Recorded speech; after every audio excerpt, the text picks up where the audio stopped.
કેરીનો રસ બનાવવા માટે પાકી કેરી, પાણી, ખાંડ અને કલર. આપણે કેરીને છોલીને ટુકડા કરી દેવાના. આ છાલ છોલી દેવાની કેરીની રસ બનાવવા માટે.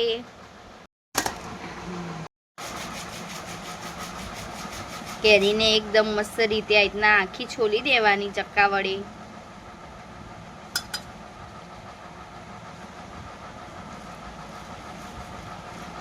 ટુકડા કરી દેવાના. જે ગોટલી આવે એ સાઈડમાં કરી દેવાની, કારણ કે ગોટલી ખરાબ બી હોઈ શકે, સારી બી હોઈ શકે, એટલે કાપી દેવાની. આ રીતના ઝીણા ઝીણા ટુકડા કરી દેવાના. આ રીતના અંદર છે એ રીતના કેરીના ટુકડા કરી દેવાના સરસ રીતે, તમને ફાવે એમ.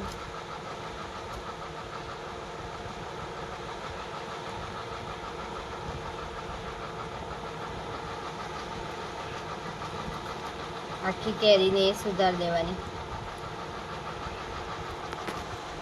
ગોટલાવાળો ભાગ બહાર કાઢી દેવાનો અને સારી રીતે સુધારી દેવાની બધી જ કેરી.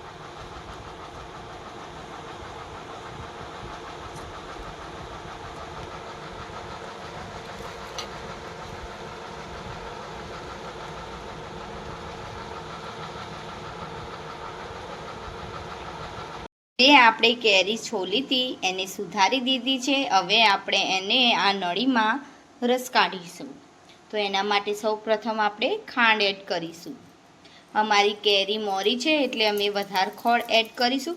તમારી ગરી કેરી હોય તો તમે ઓછી બી એડ કરી શકો. અમે હજુ બીજી એક વાટકી એડ કરીશું. આપણે બીજી એડ ખોળ કરીશું. તો આપણે એના માટે ડીશમાં ખોળ લાવ્યા છીએ.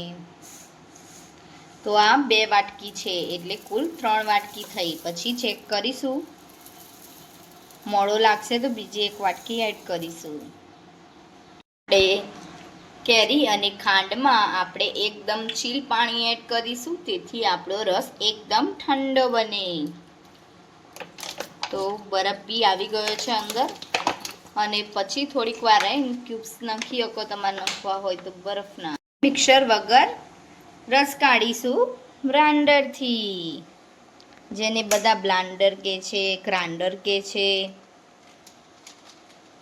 એ ગોળ ગોળ ફેરવીશું તો આપણો રસ એકદમ મસ્ત નીકળી જશે.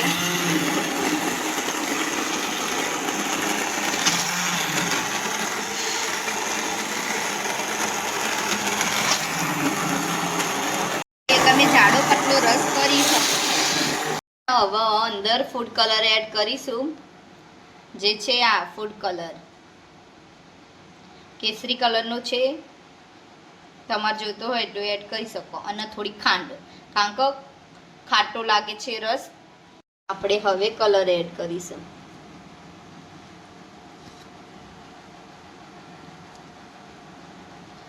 થોડો એડ કરજો, તમારે જોતો હોય તો વધારે, નકર લાલ લાલ રસ થઈ જશે. અને ખાંડ, જે 4 વાટકી થઈ ખાંડ. હવે થોડું ગ્રાઇન્ડર ફેરવી દઈશું.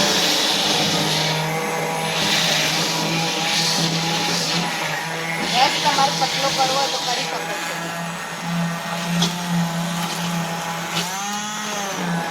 આપણો રસ રેડી છે. તમને પસંદ આવ્યો હોય તો લાઈક કરજો, શેર કરજો, સબસ્ક્રાઈબ કરી દેજો. ડીએમ કુકિંગ સોની. અમારી રસની રેસીપી તમને પસંદ આવી હોય તો લાઈક કરી દેજો, શેર કરી દેજો, સબસ્ક્રાઈબ કરી દેજો. DM cooking show.